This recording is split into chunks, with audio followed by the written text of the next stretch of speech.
Hi friends, అందరికీ నమస్తే. Welcome to Anu's kitchen. ఈరోజు వీడియోలో బెల్లం పరమాణం తయారు చేసే విధానం షేర్ చెబుతున్నాను.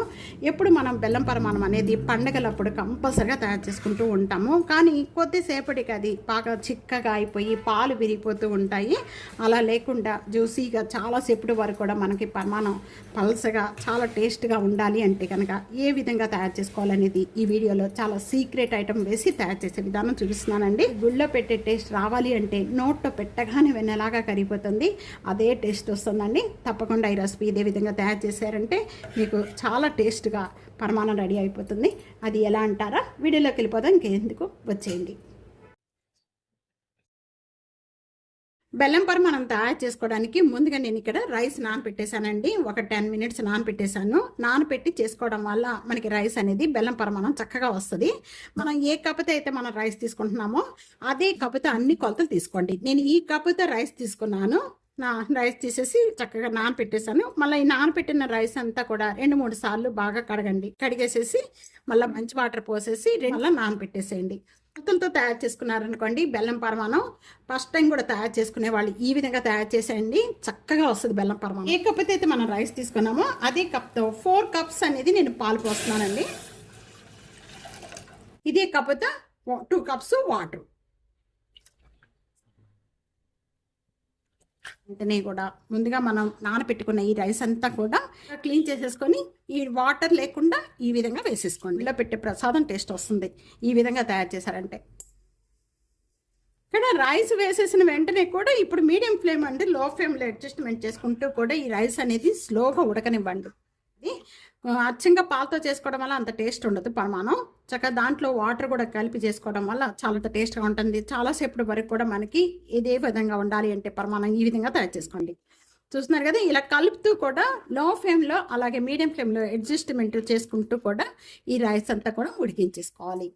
ఇలా ఉడుకుతున్న రైస్ని కొద్దిగా మనం ఇలాగ ప్రెస్ చేసేస్తే బాగా మెత్తగా ఉడికిపోవాలి. అంతవరకు కూడా ఉడికించేసుకోండి. ఇక రైస్ ఉడికిపోయిన వెంటనే కూడా మీడియం ఫ్లేమ్లో పెట్టేసేస్తారంటే చక్కగా ఇలాగ మెత్తగా అయిపోతుంది. ఇలా ప్రెస్ చేయగానే బాగా మెత్తగా అయిపోతుంది. ఇలా మెత్తగా అయిపోయిన రైస్ని అంతా కూడా మళ్ళీ గరిటతో కొద్దిగా ఇలాగా ప్రెస్ చేసి ఉడికించేసేయండి. ఇలా తయారైన రైస్ అంతా కూడా పక్కన పెట్టేసేయండి. జీడిపప్పులు కిస్మిస్లు వేయించుకుందాము.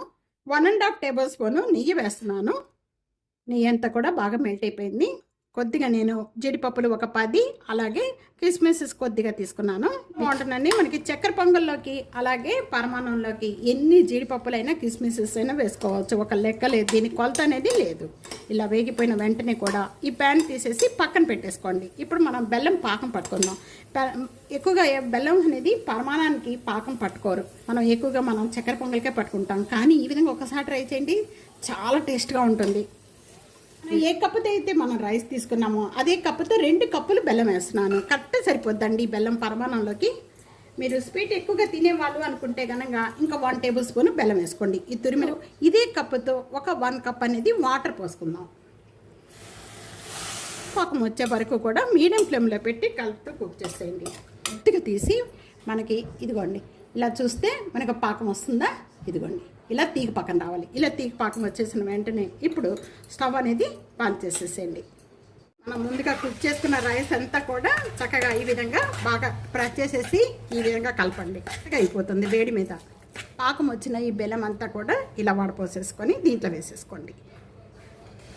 బెల్లం పాకం అంతా కూడా ఇలా వడపోసుకున్న వెంటనే ఇప్పుడు ఇదంతా కూడా బాగా కలపండి. 1/2 టేబుల్ స్పూను ఇలాచీ పౌడరు. గుళ్ళో పెట్టే ప్రసాదం ఎంత టేస్ట్ వస్తుందో ఎందుకు అనుకుంటున్నారా? ఇది వేయటం వల్ల. కొద్దిగా లడ్డు కర్పూరం అండి, పచ్చ కర్పూరం అంటాం కదా, ఇంత చూస్తున్నారు కదా, ఇంత వేసుకోండి.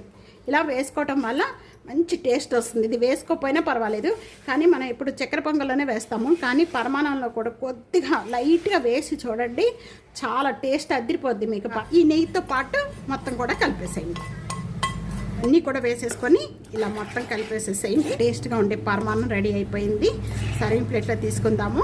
ఇలా చేసుకొని తీసుకోవడం వల్ల మనకి ఎప్పుడు స్వీట్ తినాలి అనిపించినప్పుడు ఈ విధంగా తయారు చేయండి. అసలు ఎంతసేపటికైనా కూడా ఇదే విధంగా చాలా బాగుంటుంది. గుళ్ళో పెట్టే ప్రసాదం టేస్ట్ వస్తుంది. తీసుకుంటాం. బెల్లం పరమాణం అనేది అమ్మవారికి కూడా చాలా ఇష్టమైన ప్రసాదం ఇది. అందుకనే మనం ఎప్పుడు కూడా గృహప్రవేశాలకి పండగలప్పుడు కూడా ఇదే విధంగా తయారు చేశారంటే చక్కగా వస్తుంది. ఫస్ట్ టైం కూడా తయారు చేసుకునే వాళ్ళు ఈ కొలతలతో ఇదే విధంగా ట్రై చేయండి.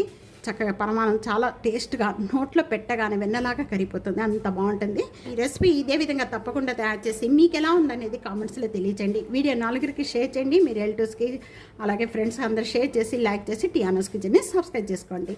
Thank you for watching.